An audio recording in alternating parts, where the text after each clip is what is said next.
দেখুন বন্ধুরা, দুটো জিনিসের মধ্যে আপনারা নিশ্চয়ই তফাৎ বুঝতে পারছেন। আগের একটা এই রকম ছিল, আর যেটা আমি পরিষ্কার করেছি সেটার কালার দেখুন কতটা সুন্দর। আপনারা নিশ্চয়ই দেখেই অবশ্যই বুঝতে পারবেন যে কতটা কাজ হয়েছে। নমস্কার বন্ধুরা, শিপ্রা কিচেন উইথ ভিলেজ ফুডের আর একটা ভিডিওতে আপনাদের সবাইকে অনেক অনেক স্বাগত জানাই। আমি আজকের আপনাদের সঙ্গে কোনো রেসিপি শেয়ার করতে আসিনি। আজকে আমি আপনাদের সঙ্গে একটা খুব দারুণ একটা টিপস শেয়ার করব, যেটা আমাদের নিত্য প্রয়োজনীয় কাজে লাগবে। আমাদের প্রত্যেকের বাড়িতে তো গ্যাসের ওভেন রয়েছে, তো এই ওভেনটা প্রত্যেক দিন ব্যবহারের ফলে ওভেনের যে বার্নার থাকে সেটা কালো হয়ে যায়। তো কিভাবে মাত্র অল্প কিছু উপকরণ দিয়ে, বাড়িতে থাকা উপকরণ দিয়ে এটা একদম 2 মিনিটেই পরিষ্কার করে নেব, সেটা আপনাদের সঙ্গে আজকে শেয়ার করব। তো আপনারা প্লিজ পুরো ভিডিওটি প্রথম থেকে শেষ পর্যন্ত দেখতে থাকুন, কিভাবে এই বার্নারটা নতুনের মতো একদম চকচকে করি। চলুন তাহলে ভিডিওটি শুরু করি।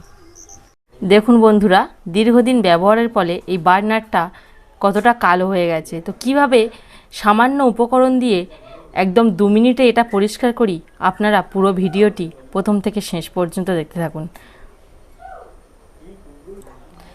এটা পরিষ্কার করার জন্য প্রথমে আমি একটু গরম জল করে নেব, ফুটন্ত গরম জল। প্রথমে একটা পাত্রের মধ্যে ফুটন্ত গরম জল নিয়ে নেব। এই যে বার্নার দুটো এই ফুটন্ত গরম জলের মধ্যে দিয়ে দেব। আপনারা নিশ্চয়ই দেখেই বুঝতে পারছেন বার্নারটা কতটা কালো হয়ে আছে। তো কতটা কুইক আমি এই বার্নারটা পরিষ্কার করে নিই, আপনারা দেখতে থাকুন।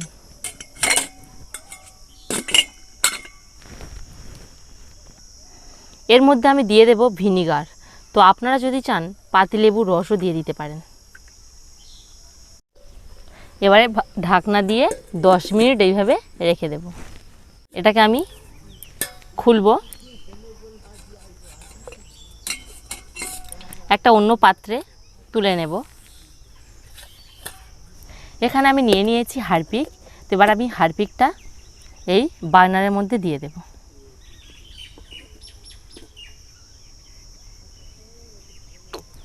তো এই হারপিকটা কিন্তু আমার বাথরুমের ইউজ করা হারপিক নয়, এটা আমার কিচেনেরই হারপিক।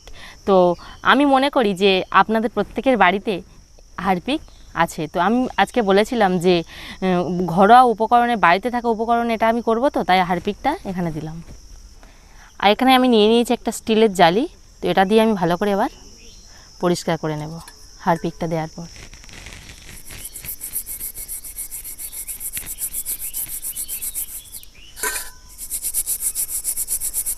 এইভাবে অনবরত ভালো করে ঘষতে হবে। তো দেখুন বন্ধুরা, ঘষতে ঘষতে একদম প্রায় নতুনের মতোই হয়ে গেছে।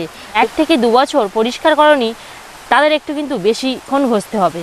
আর যারা প্রত্যেক মাসে মাসে পরিষ্কার করেন তারা মিনিমাম 2 মিনিট ঘষলেই একদম পরিষ্কার হয়ে যাবে। আপনারা নিশ্চয়ই দেখেই বুঝতে পারছেন কতটা আমার এই যে বার্নারটা পরিষ্কার হয়েছে।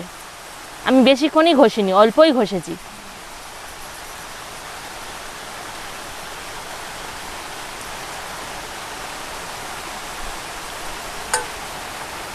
এখনো পর্যন্ত কিন্তু আমি এটা পরিষ্কার জলে ধুইনি। আপনারা নিশ্চয়ই দেখেই বুঝতে পারছেন যে একদম পিতলের যে অরিজিনাল কালার, সেই কালার কিন্তু চলে এসেছে। মাত্র বাড়িতে থাকা 2টি উপকরণ দিয়ে আমি এটা করলাম। আপনারা প্লিজ একবার ট্রাই করে দেখবেন, আপনারা সফল হবেন। যাদের হাতে একটু সময় বেশি থাকবে তারা একটু বেশিক্ষণ ধরে ঘষবেন, আরও চকচক করবে। এবার আমি এটা পরিষ্কার জলে ধুয়ে নেব।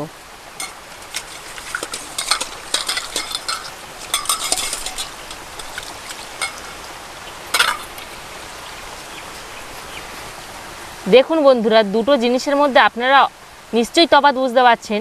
আগের একটা এই রকম ছিল, আর যেটা আমি পরিষ্কার করেছি সেটার কালার দেখুন কতটা সুন্দর।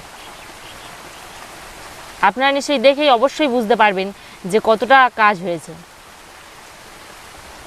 আমার এই ভিডিওটি যদি আপনাদের ভালো লেগে থাকে তাহলে লাইক, শেয়ার, সাবস্ক্রাইব করে পাশে থাকবেন। নমস্কার।